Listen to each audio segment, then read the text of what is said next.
ನಮಸ್ಕಾರ ಗೆಳೆಯರೆ. ನಾನು ಇವತ್ತು ಇನ್ನೊಂದು ಕತೆ ಮೂಲಕ ನಿಮ್ಮ ಮುಂದೆ ಬರ್ತಾ ಇದ್ದೀನಿ.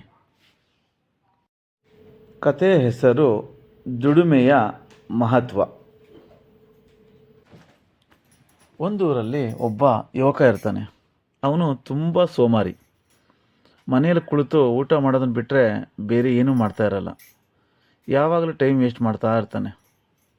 ತಂದೆ ಹೇಳಿದ ಯಾವ ಮಾತನ್ನು ಕೂಡ ಕೇಳ್ತಾ ಇರಲ್ಲ, ಯಾವ ಕೆಲಸನೂ ಮಾಡ್ತಾ ಇರಲ್ಲ, ಬರೀ ಉಡಾಪೆಯಿಂದ ಇರ್ತಾನೆ.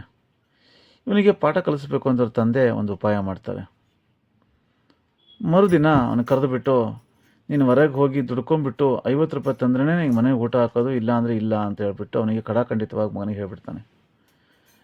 ದಿಕ್ಕಾಣದ ಯುವಕ ಫ್ರೆಂಡ್ಸ್ ಹತ್ರ ಹೋಗ್ಬಿಟ್ಟು ಕೇಳಿ ಒಂದು 50 ರೂಪಾಯಿ ಇಸ್ಕೊಂಡು ತಂದೆ ತಂದು ಕೊಡ್ತಾನೆ.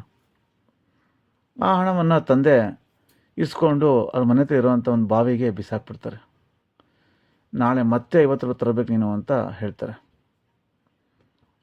ನೆಕ್ಸ್ಟ್ ಡೇ ಆ ಯುವಕ ಯಥಾ ಪ್ರಕಾರ ಮತ್ತೆ ಫ್ರೆಂಡ್ಸು ಬಂಧುಗಳ ಹತ್ರ ಹೋಗಿ ಇಸ್ಕೊಂಡ್ಬಿಟ್ಟು ಬರ್ತಾನೆ. ಬಂದು ತಂದೆ ಮತ್ತೆ ದುಡ್ಡು ಕೊಡ್ತಾನೆ. ತಂದೆ ಆ ಹಣನ ಕೂಡ ತಗೊಂಡು ಆ ಬಾವಿಯಲ್ಲಿ ಬಿಸಾಕ್ಬಿಡ್ತಾರೆ. ಮತ್ತೆ ಮಗನಿಗೆ ಅದೇ ಮಾತನ್ನ ಹೇಳ್ತಾರೆ, ನಾಳೆನೂ ಕೂಡ ನೀನು ದುಡಿದು ಬಿಟ್ಟು 50 ರೂಪಾಯಿ ತರಬೇಕು ಅಂತ ಹೇಳ್ತಾನೆ. ಈ ಯುವಕನಿಗೆ ಏನು ಮಾಡಬೇಕು ಅಂತ ಗೊತ್ತಾಗಲ್ಲ. ಮತ್ತೆ ಸ್ನೇಹಿತರ ಹತ್ರ ಎಲ್ಲರ ಹತ್ರ ಹೋಗಿ ಕೇಳ್ತಾನೆ, ಯಾರೂ ಕೊಡೋದಿಲ್ಲ. ದಿಕ್ಕೇ ತೋರಿಸ್ದಂಗೆ ಆಗ್ಬಿಡುತ್ತೆ. ಆಮೇಲೆ ಏನು ಮಾಡ್ತಾನೆ, ಒಂದು ಅಂಗಡಿ ಹತ್ರ ಹೋಗ್ಬಿಟ್ಟು ಒಂದು ಕೆಲಸ ಕೇಳ್ತಾನೆ. ನಿಮ್ಮ ಕೆಲಸ ಮಾಡಿಕೊಡ್ತೀನಿ, ನಂಗೆ 50 ರೂಪಾಯಿ ಕೊಡಿ ಅಂತ ಹೇಳ್ತಾನೆ. ಅವನಲ್ಲಿ ಕಷ್ಟಪಟ್ಟು ಕೆಲಸ ಮಾಡಿ 50 ರೂಪಾಯಿನ ತೊಗೊಂಬರ್ತಾನೆ.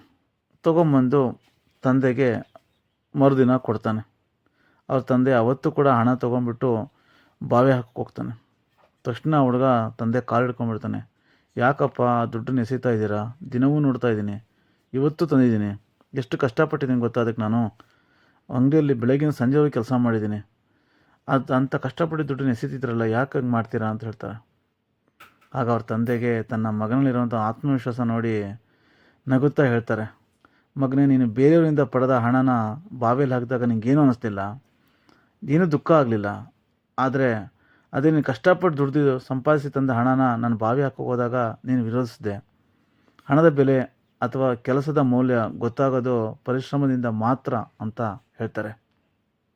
ನಾವು ಶ್ರಮಪಟ್ಟು ದುಡಿದಾಗ ಮಾತ್ರ ನಮಗೆ ಅದರ ಬೆಲೆ ಗೊತ್ತಾಗೋದು ಎಂಬುದಕ್ಕೆ ಈ ಕತೆ ಸಾಕ್ಷಿಯಾಗಿದೆ.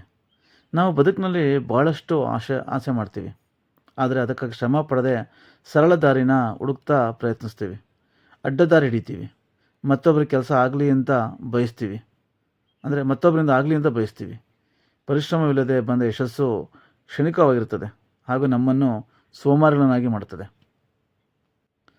ಸತತವಾಗಿ 7 ಬಾರಿ ಪರಿಶ್ರಮ ಪಟ್ಟಿದ್ದರಿಂದನೇ ಪರ್ವತಾರೋಹಿ ತೇನ್ಸಿಂಗ್ ಅವರು ಎವರೆಸ್ಟ್ ಶಿಖರವನ್ನು ಏರಿದ್ರು.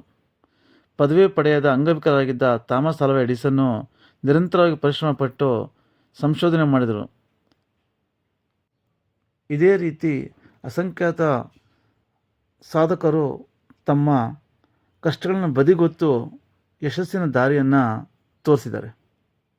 ಸ್ನೇಹಿತರೆ, ಇದು ಕೂಡ ನಮ್ಮ ಜೀವನದ ಒಂದು ಪಾಠ ಅಲ್ವಾ? ಕತೆ ನಿಮಗೆ ಇಷ್ಟ ಆಗಿದರೆ ಲೈಕ್, ಶೇರ್ ಆ್ಯಂಡ್ ಸಬ್ಸ್ಕ್ರೈಬ್ ಮಾಡಿ, ಹಾಗೂ ನಿಮ್ಮ ಸ್ನೇಹಿತರಿಗೂ ಇದನ್ನು ಫಾರ್ವರ್ಡ್ ಮಾಡಿ. ಥ್ಯಾಂಕ್ ಯು ಗೆಳೆಯರೆ.